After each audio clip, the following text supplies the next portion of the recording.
Hi everyone, it's Jody from DIY with Grace and Gumption.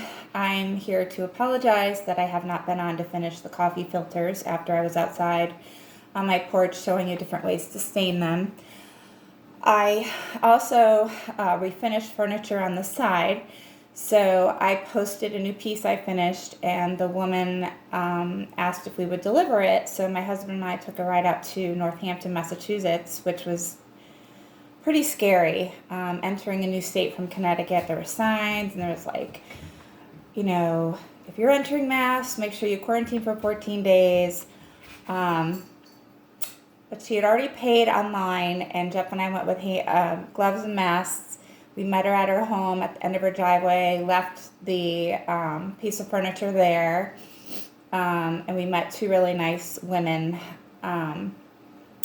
Social distancing we were pretty far apart, but it was just so nice to be able to see one of my pieces go into her home. At the same time, she had asked, and this was Saturday, I think.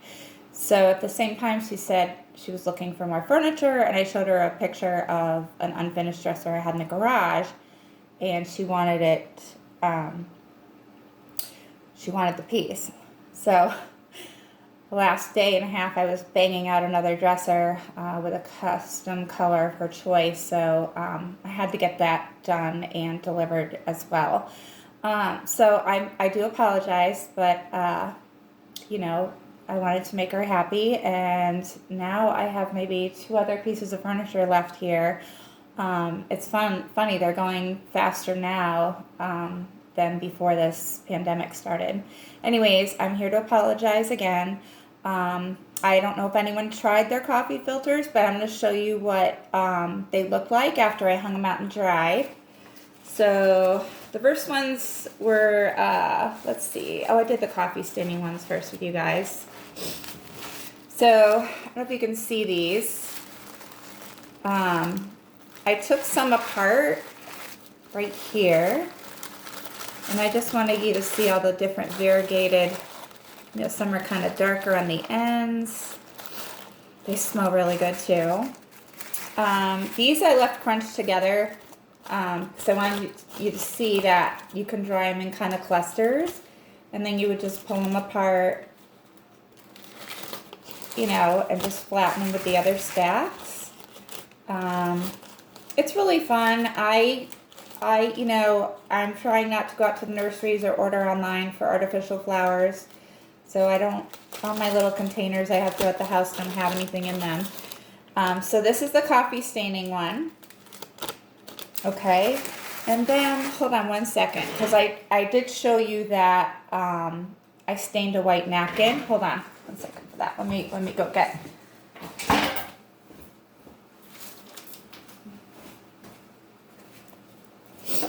I actually made a pillow yesterday out of it, but this was the coffee stained napkin. So I don't know if you can see that. It's all kind of looks old and vintagey. I'll post a picture of the pillow that I made. I actually just took the white napkin, the plain one, and then the second one I dipped this in the coffee grounds and stained it. What I'm going to do with this material, I'm going to make it tonight, and then I'll go over it with you tomorrow, is I'm going to cut out a small and do like an American flag and paint it, and then use the stick and kind of border it with sticks and that, so you can stick it in a flag or whatnot. But I am getting ahead of myself as usual.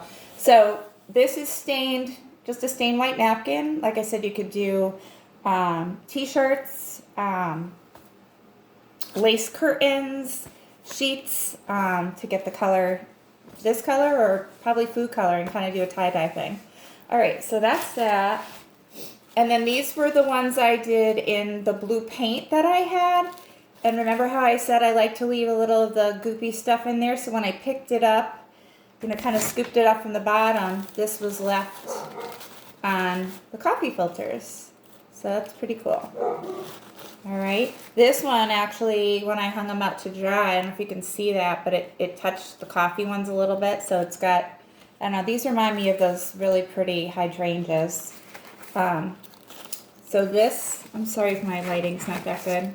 This is the paint.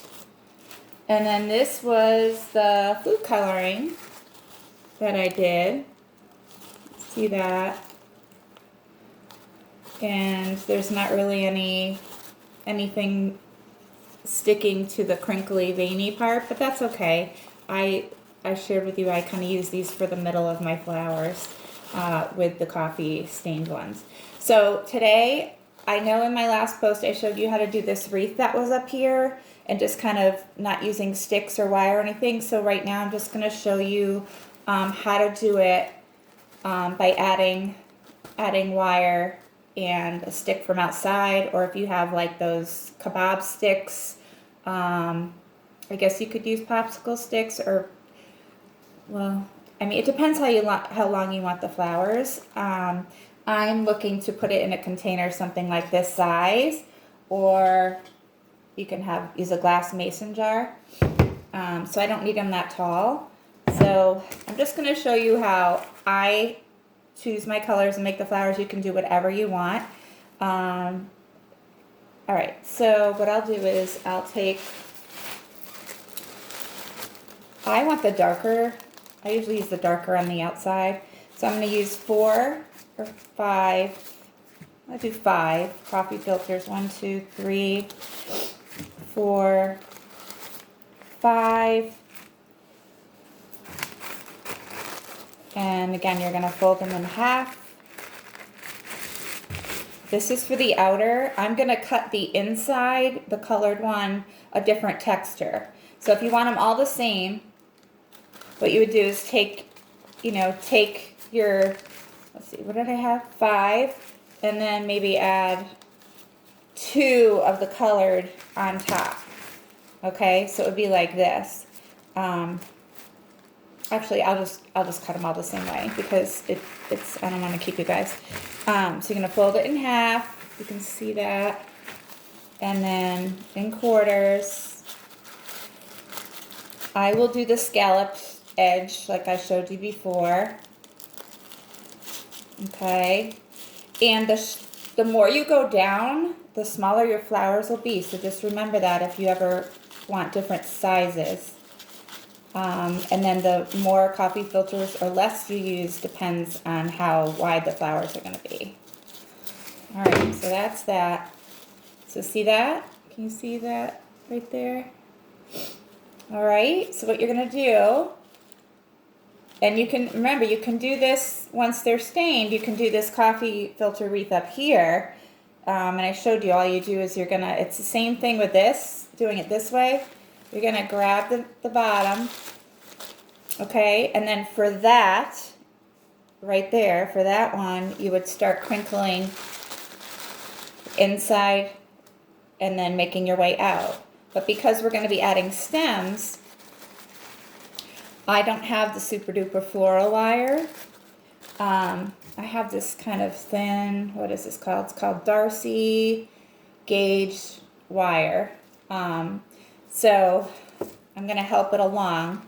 So picture a button and it has 2 holes, right? Like kind of side to side.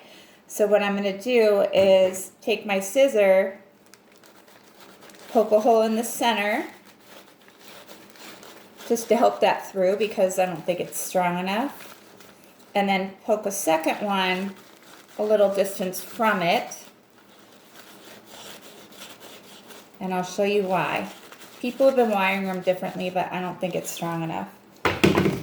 Okay, so you have 2 holes here. I don't know if you can see that. Let me see. I don't know, there are 2 little holes there just to help the wire go through. So you're going to take a piece of wire, I would say maybe, where's my, I don't know, about 10 inches. You're going to fold it in half, okay? So this loopy part right here, see that, is going to be, put it against my skin, is going to be on the top. So you're going to take each end of these and put them through those holes, okay? So we're gonna do this. If you have heavier wire, you don't really need to start with the holes already made. I know this is more flimsy. Some people glue these all together, and I don't know. I just don't like to use a lot of glue guns. So you're gonna have this one coming down, okay? And then you're gonna put this end through. I feel so bad I didn't get back to you guys. I actually had anxiety over it. Ugh. This is supposed to be fun for me, and I have so many crafts going on and people purchasing things. Okay. Anyway. All right. So you're going to bring it through. So here's your loop. Can you see that? Here's your loop. Like that. And then the two openings are here. So when you pull it through, see that right there? You got that. So this is kind of pinching a flower. So you're going to tighten these down, kind of hold it in place like you were when you were pinching them before, making the wreath up here. Scrunch it, okay? You got your wire here. And then you're going to start, again, taking it from the middle. Do your second one, and your third one. And the fourth one. I wish you could really see. These are a little darker than what I'm seeing, but it's okay. And then this one. And then this one. I just have a little. And guys, it's not perfect. Sometimes you might see something sticking up higher than you want it. And just trim it off. Okay? Doesn't have to be, nothing's perfect. So you got this, and then you'll notice that when you open it up,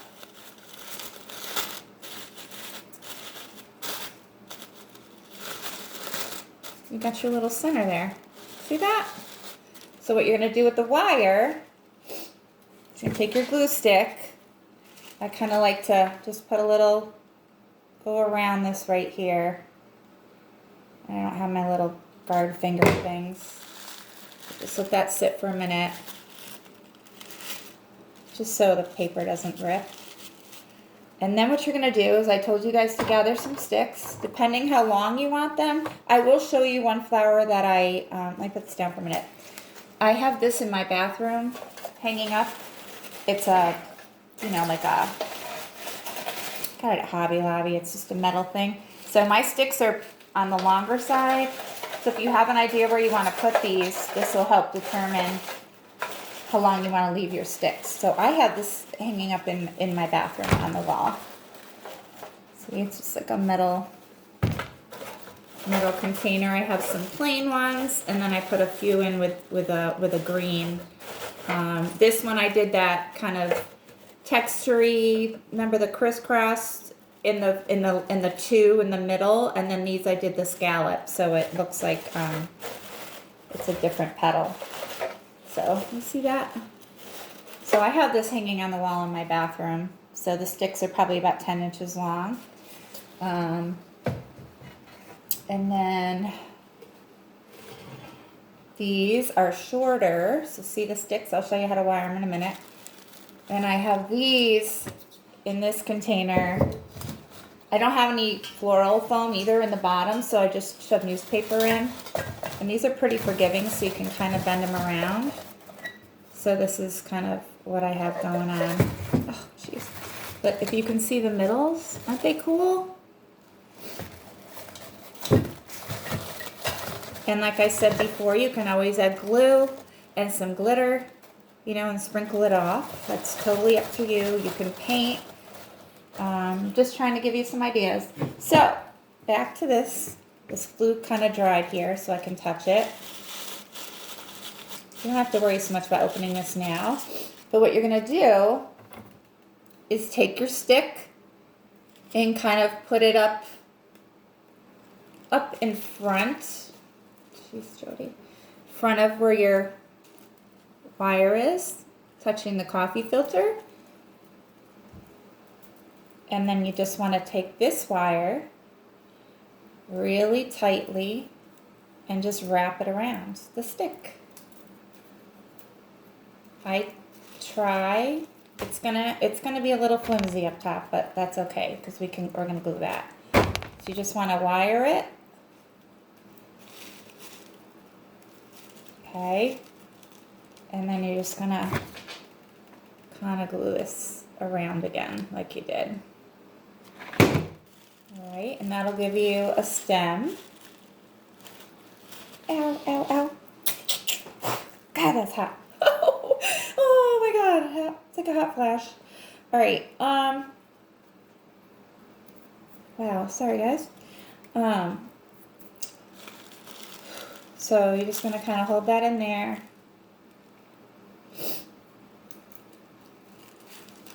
Okay.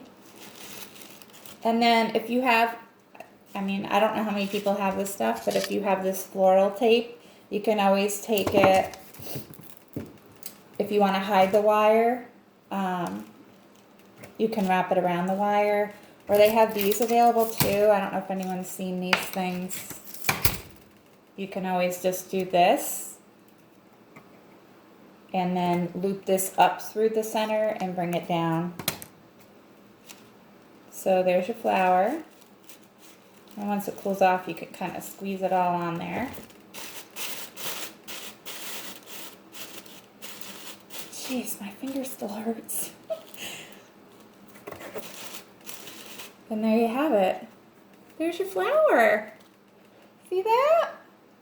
I also, my neighbor just emptied out, he's used to work for David's Teas, and he brought me over a bunch of tea containers. So if you don't have anything, guys, look at this little container. See that?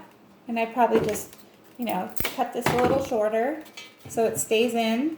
If you have any artificial leaves left from flowers too, let me see if I have something. Hold on.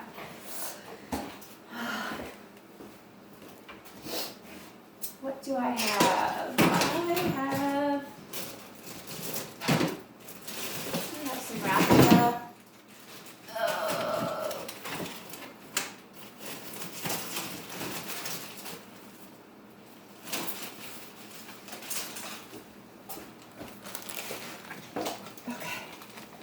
So any kind of container, you can decorate this, you can paint this. If you have any napkins, you can decoupage on top of containers. Just get creative.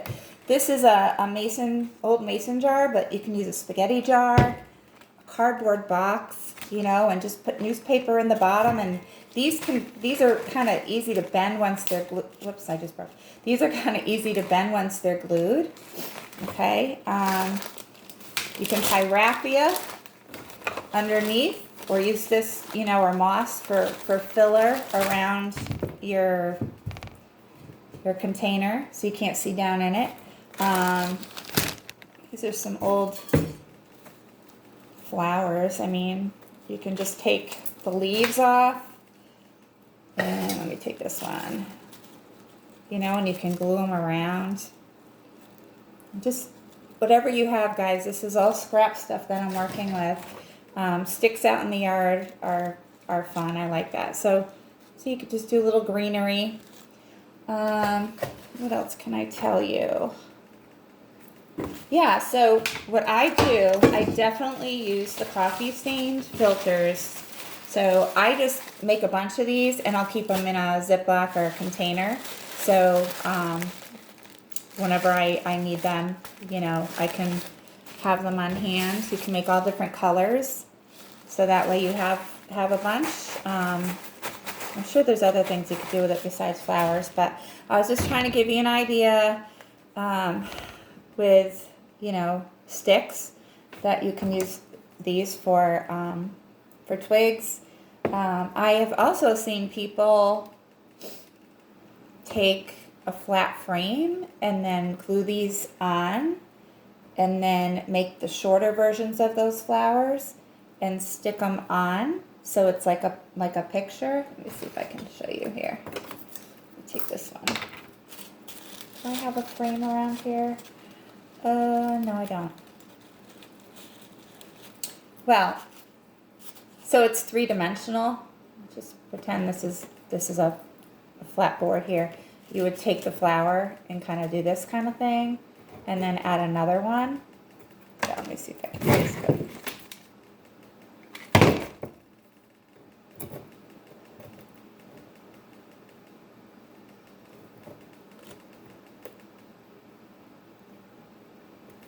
Give me 1 second, guys.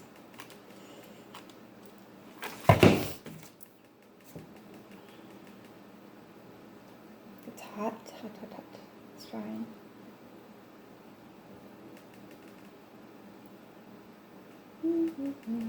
It's taking its time.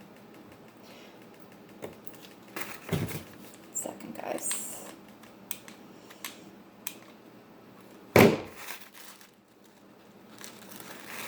So I'm going to show you the flower. So you push the flower down on the stick. So it's like that. See that? And you would take another stick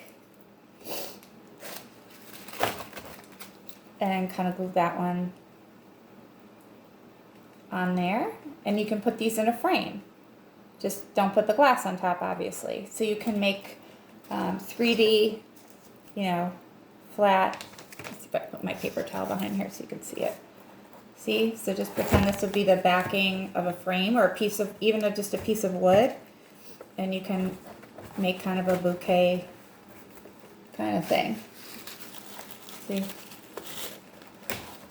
You guys get the idea? Like that. What I'm going to do next is I'm going to do pine cones. And it's going to be somewhere along this line. So I'm going to get some sticks.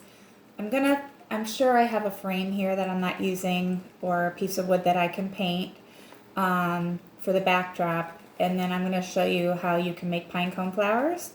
It's on Pinterest. This is a really cool way to add more color to your home with stuff that you have around the house. So I'll come back on later tonight and tell you the supplies that you'll need for that. So definitely sticks, your glue gun, colors of different paints, and pine cones, and wire cutters, and scissors. Okay? All right, guys. Sorry if I'm rambling. Again, I've got my hands in a bunch of other things, but in no way did I mean to avoid you. And hi to everybody, my clients, my friends, my family, and I hope you're all doing well and being safe. All right. Take care.